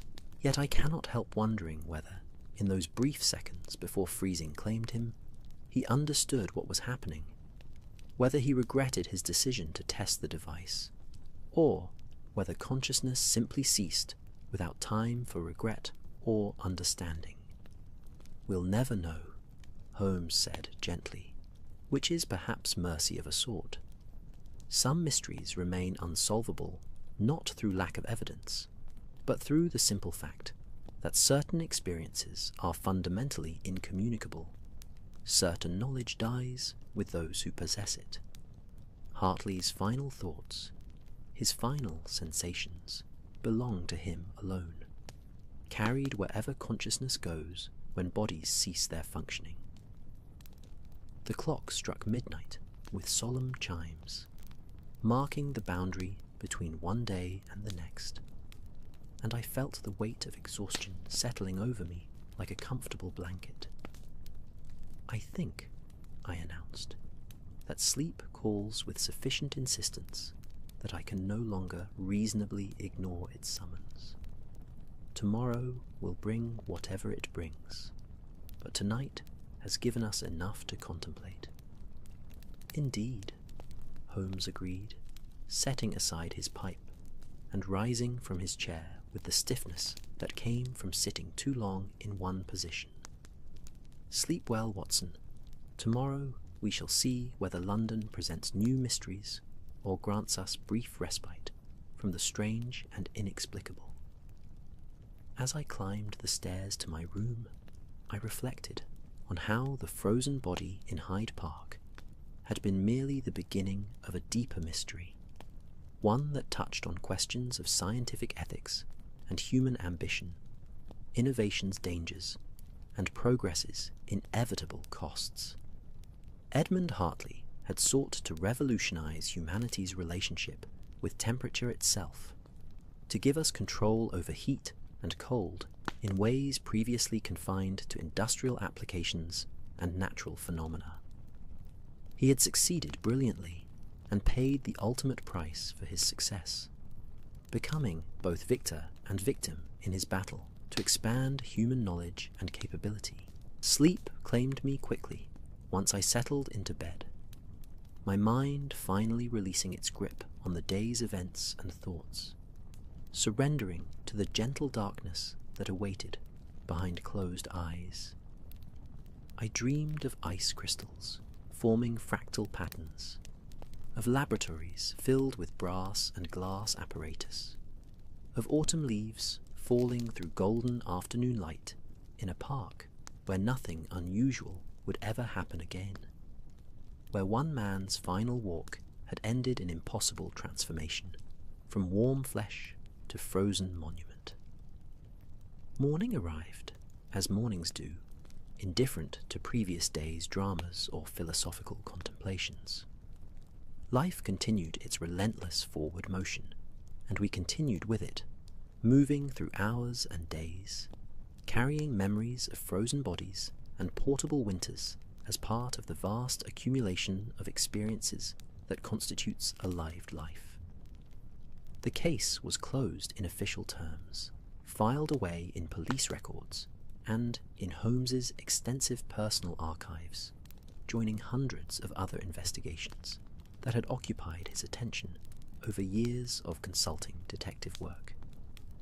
Yet, I found myself returning to thoughts of Edmund Hartley periodically in weeks that followed, wondering about the man behind the mystery, the quiet gentleman of Belgrave Square, who had devoted himself to scientific inquiry with such passion that it ultimately destroyed him.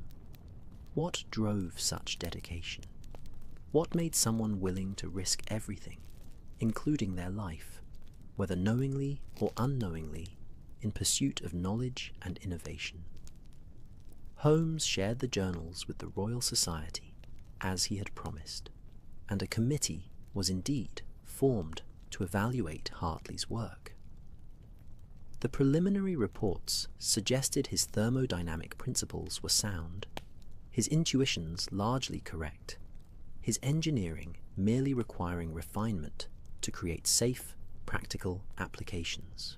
Discussions began regarding memorial lectures in his name, proper recognition of his contributions to scientific understanding, ways to ensure his death advanced rather than hindered the fields he had studied.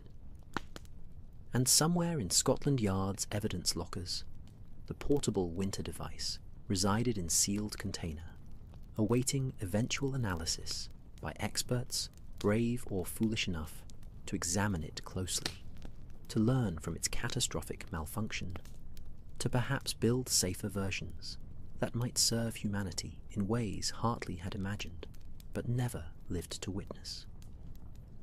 The device that had killed him might yet save lives through medicine, preserve food for hungry populations, revolutionize industries in ways he could only have dreamed.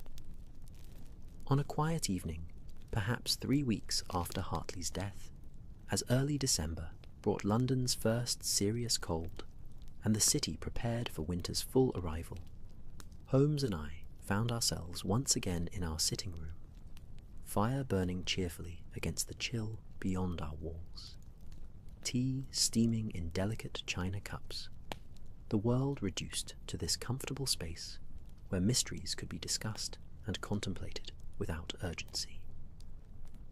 I received a letter today from Mrs. Collins, Holmes mentioned casually, as though the information held no particular significance. She has accepted a position with another family in Mayfair, starting after the new year. Hartley's estate will take months to settle through probate, but his solicitor has assured the staff that all will be properly compensated for their years of service. She wanted us to know that our investigation brought her some measure of peace, that understanding how and why Mr. Hartley died helped her accept what might otherwise have remained incomprehensible tragedy. I found myself genuinely pleased by this news, glad that our work had provided comfort beyond merely solving the mystery's intellectual puzzle. I'm happy for her. She struck me as a genuinely good person who had been devoted to a difficult employer. Difficult in the sense of being absorbed in work that excluded much normal human interaction. I mean, not difficult through cruelty or unreasonableness. Yes, Holmes agreed, gazing into the fire as though its dancing flames held answers to questions he hadn't quite formulated.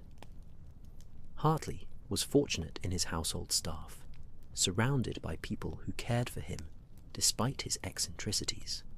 One hopes his final walk through Hyde Park contained some moments of simple pleasure, appreciation of autumn beauty, satisfaction with work progressing well, contentment with life, even if he couldn't know how brief that life's remaining span had become.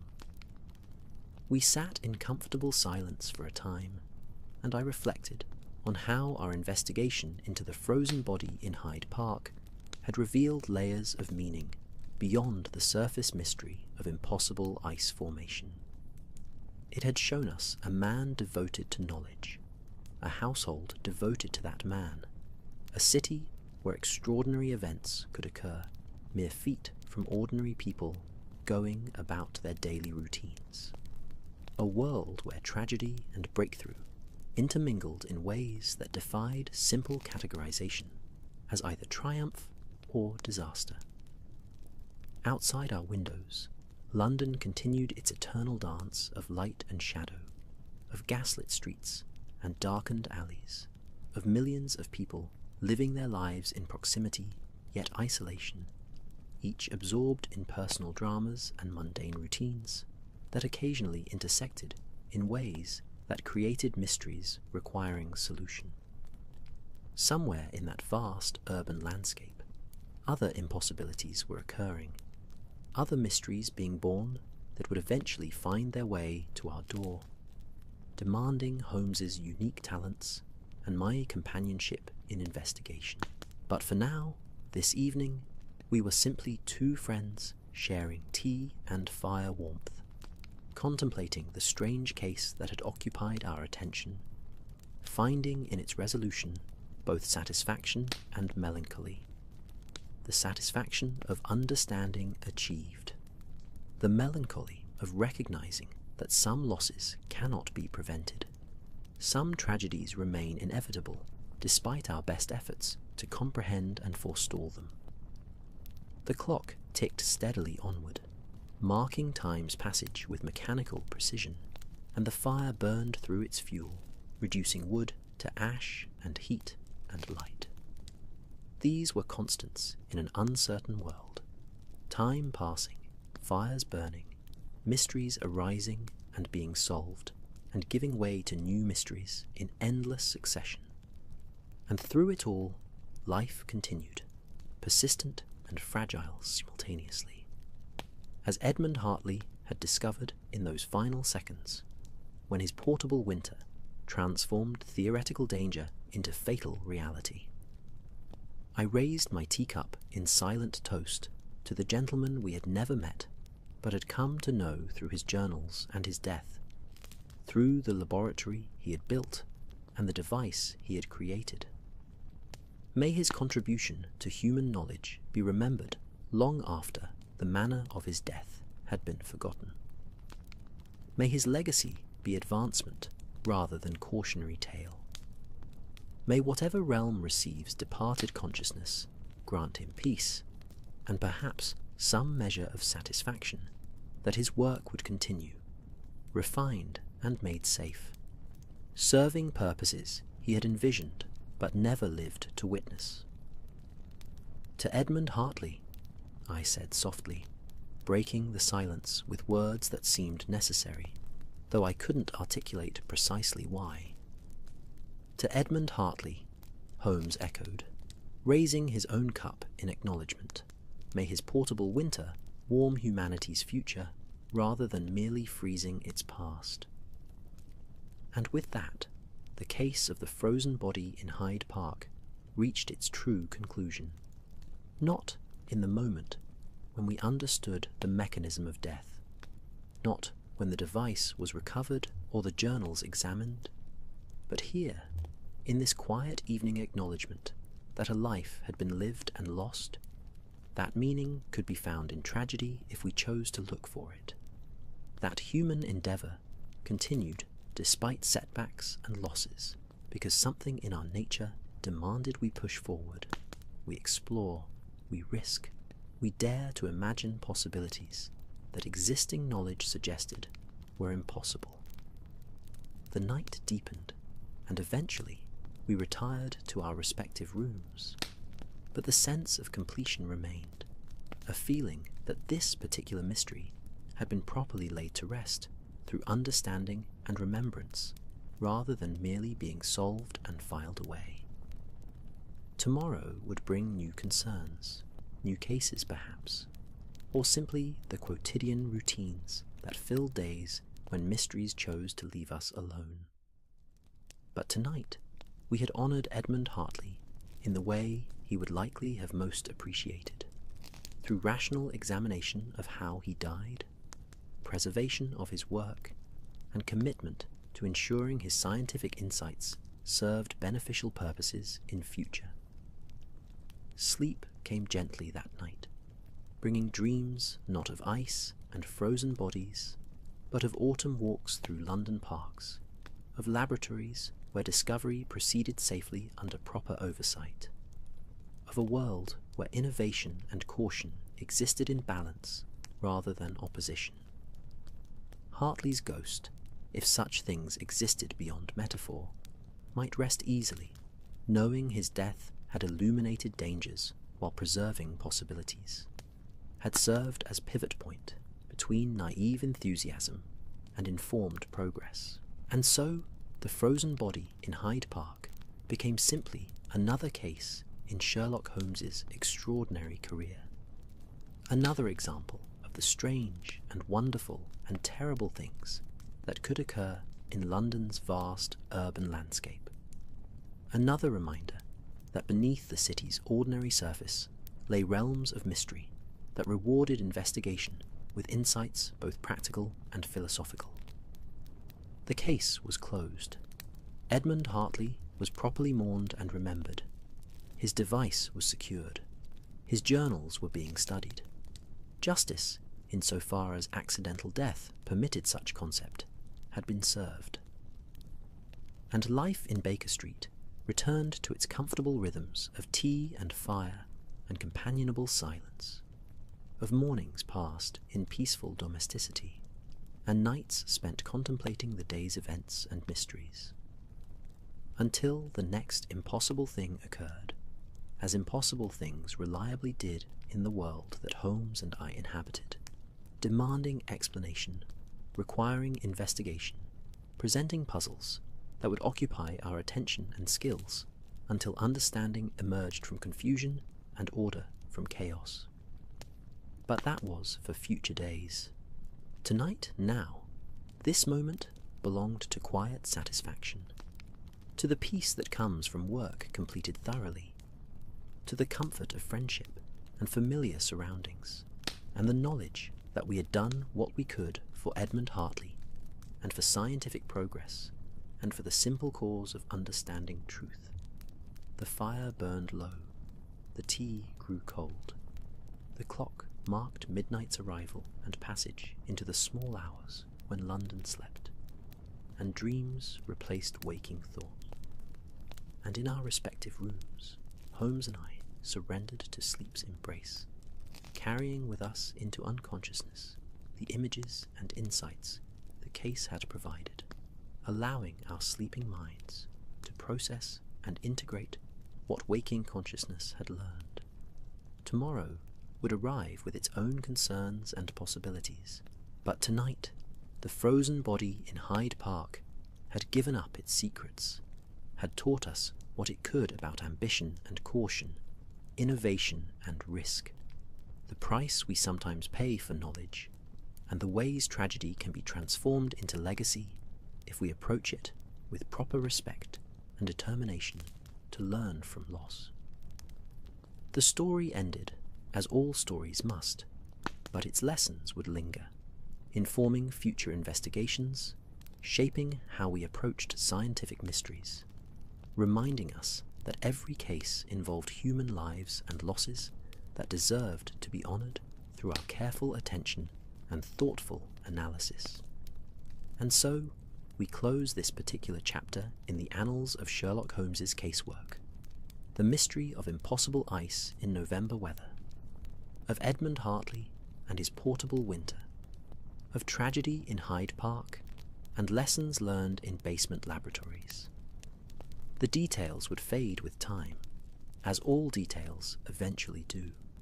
But the essential truths would remain, that investigation serves not merely intellectual curiosity, but human understanding, that every mystery solved brings small increment of order to chaotic world, that our work matters in ways both large and small, immediate and long-term.